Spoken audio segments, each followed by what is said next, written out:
the Philippines where sunlight gleams, Brian, Tess, and family dreams. By the shorelines, kids at play in a tropical bright array. Good morning, YouTubers. Welcome back to our channel, Brian and Tess in the Philippines. Good morning, guys. 7 a.m. and back here again. So Kuya Obeng, our tiler, is back again today. Going to slap some tiles down on the floor in here, and we can finally get the door hung. At the moment he's just been doing the kitchen bench. This is where we're at. You guys saw the electrician got everything wired yesterday. We're still waiting on some moulding and stuff to come from Manila to put those wires in, so that'll be all tidied up. But yeah, we found out our builder apparently got butt hurt because when he was knocking up this veranda, he originally had the wall out here halfway under the window, and I marked out, I had a hoe here and I marked out with the hoe a line across the ground here and said from this pole, this post here, across here 6 feet, and then across here to halfway up the wall. Now he's gone 7 feet here instead of 6 feet, which is only going to leave us 12 inches of overhang on the iron when we were looking for 2 feet overhang, just to try and stop the rain coming in. But I got photos from the sister-in-law the first day when they'd started doing this, and I could see where the wall was, and I went, what the? So I said to Tess, all right, you need to call him, tell him in Hiligaynon, because I explained it all to him in English, and she said I translated for him in Hiligaynon exactly what you wanted done too. I said, well, you need to call him. So when Tess called him, she wasn't very happy, and she was maybe a little bit, I wouldn't say really aggressive on the phone. She just, all scolding here. She said it was very clear what we wanted done. Now you have to pull that wall down and bring it back over to the post, blah blah blah.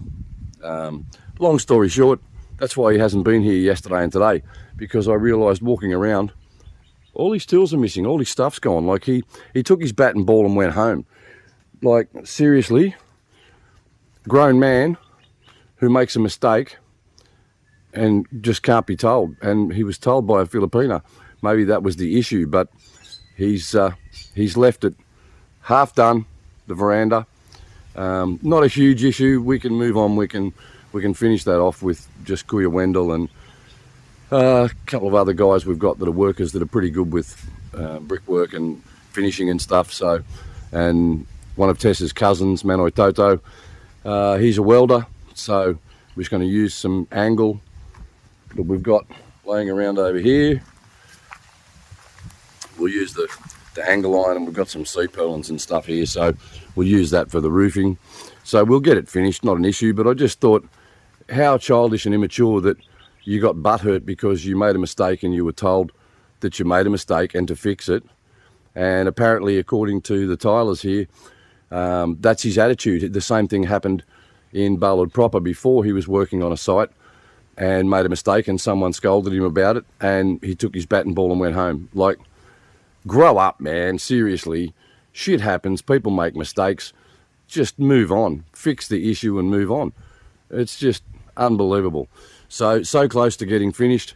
No guttering up on the side. So we've still got a bit to do out here to finish off, but we can get these tiles laid on the floor today and then get the door hung. At least we can lock the place up. That's the main thing. We can get out here and finish bits and pieces off as we go. So that's where we're at. I thought I could hear a vehicle coming.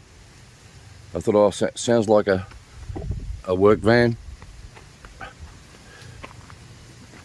This is my tiler's work van.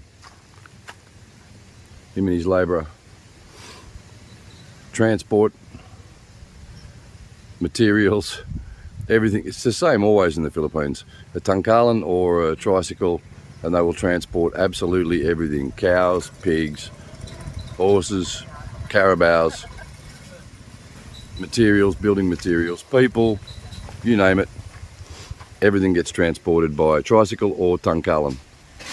Okay, so it's almost 4 p.m. this afternoon. Kuya Obeng has finished the kitchen bench. Well, finished the top of the kitchen bench, mounted the sink, and the boys have started on the floor.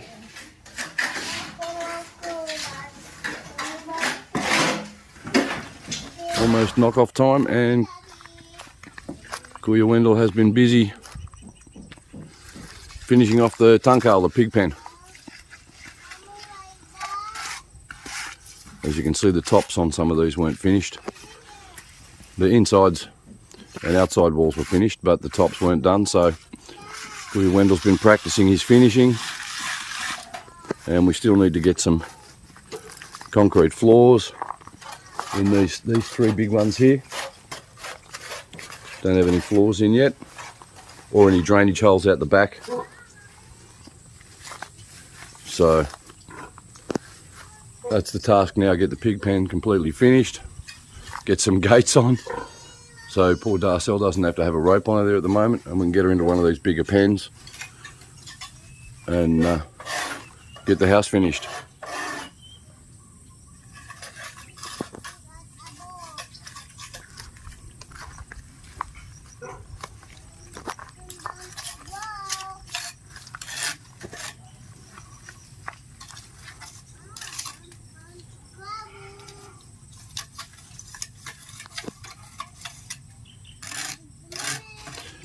End of day one. That's where we're at with the floor tiles. If I make my way around here. Again, the kitchen benches here are all made of concrete, especially in the province. In the city, you might find some people, very few, 1 in 1,000, that will have a laminate bench top with a kitchen cabinets and stuff. Most of them are made out of concrete. So, sink's been set in there. It's not plumbed yet, of course, but yeah, that's the kitchen bench. So we're making progress still.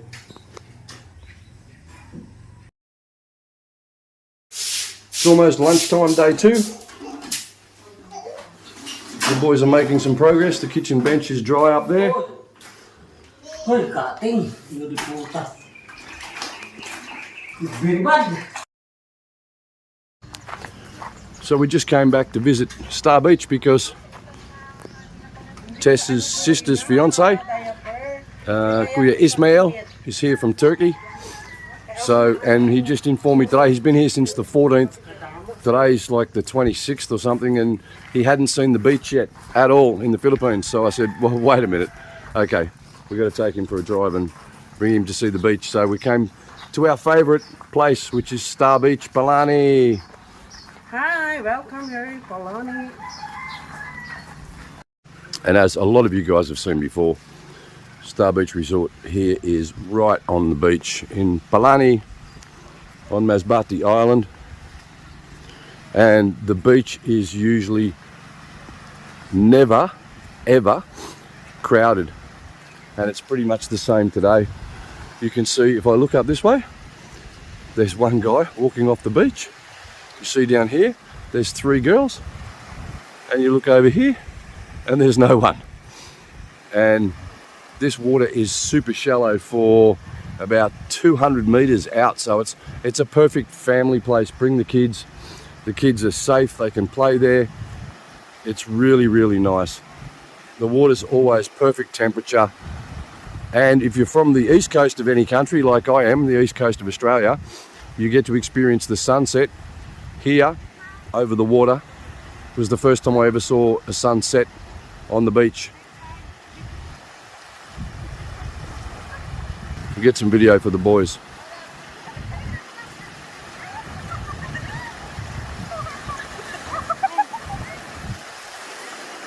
Hello, Te. Hello. Welcome to my vlog. Yes. You enjoying Palani? Yes. Very. Maganda? Yes. Opo. It's beautiful here. Palani is better than Boracay. Yes. It's perfect. It's not crowded. You get the beach to yourself. It's beautiful. Relaxing. Yeah, I love it here. It's my favorite. So the girls are doing some posing here, getting some photographs on beautiful Palani Beach. here on Masbate Island. Salamat, girls.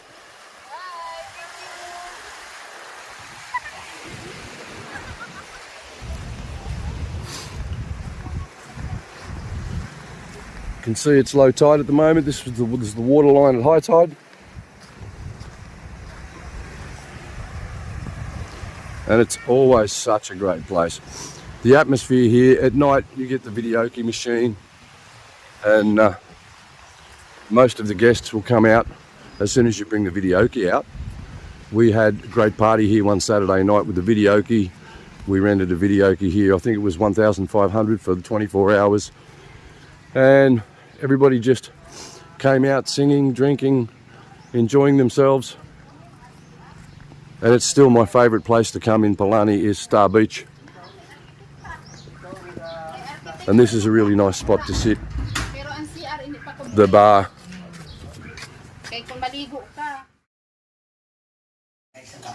3:50 in the afternoon. And the boys literally have one tile left to put down on the floor. Then of course it'll all need to dry before it's grouted.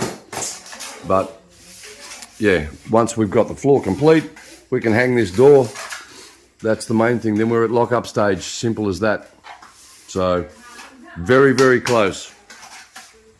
Very, very, very close.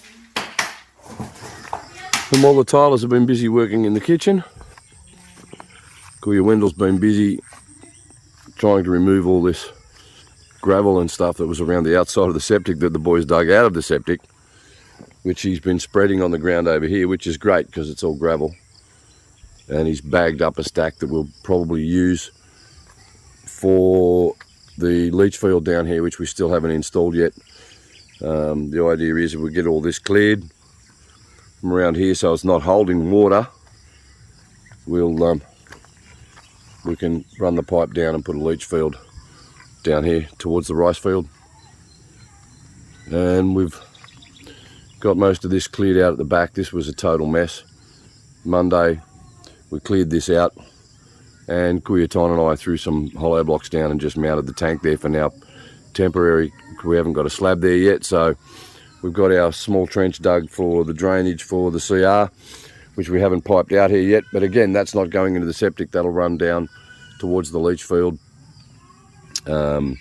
Same with the drainage from the kitchen that'll come out here. This will come out, meet up with this and head down towards the leach field. The only thing going into the septic, as I've said before, is the toilet. That's it. So hopefully that'll alleviate any problems with it clogging up and blocking up.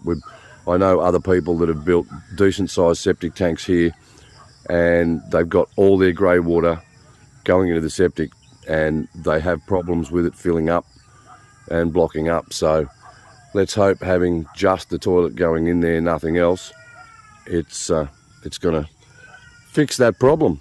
So yeah, Kuya Wendell's been doing a great job out here, trying to get some of this land levelled out and cleared again for us.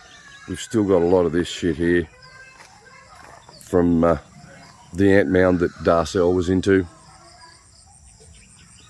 But we'll get it cleared eventually, slowly but surely. So because our builder got butt hurt, we don't have a builder, we now have a new builder. We have Kuya Wendell. He's promotion now, he's lead builder. He's expert now, he's done so much building now. He knows every part of the job, from concrete floors, rebar, laying bricks, finishing, roofing, he's done it all. So I wasn't happy with the veranda walls, with the mud the builder put in the top row. It seemed weak and loose to me, so we knocked the top row off and just putting some rebar in horizontal, just putting some horizontal rebar in there, and Kuya Wendell's going to relay the two top rows of hollow blocks and tie it into the posts, of course. And we'll keep moving forward. We've got another guy coming this evening after he finishes work in Barlud. He's coming to do the bathroom door for us. And Papang said to Tess this morning, I've got my builders here working on the kitchen. If you need to, they can come across for 30 minutes and hang your door and get your door on so you can get to lock-up stage. So we'll get there. We don't have a problem. We don't need anybody else. We've got all the workers we need right here. So it's got so hot out here that we decided we'd install a swimming pool because it's just too hot here. So we've installed a swimming pool. Yeah, don't fill that with water. Drink the water that's in there, not what you're sitting in. Drink the water in the cup, buddy. That's drinkable. Yeah, good boy. So 3:30 in the afternoon. Kuya Wendell's been busy all day throwing bricks in. We had some leftover cement. I said just throw it down there in front of the veranda. So he's just thrown that down there and he's just cleaning his tools off now. And the tilers are just finishing off with the grouting.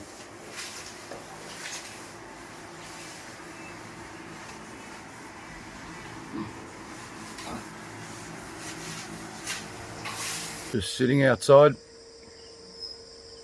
my Embassy and Coke behind me, having a quiet one and a smoke. It's almost sunset and yeah, very productive day, feeling positive.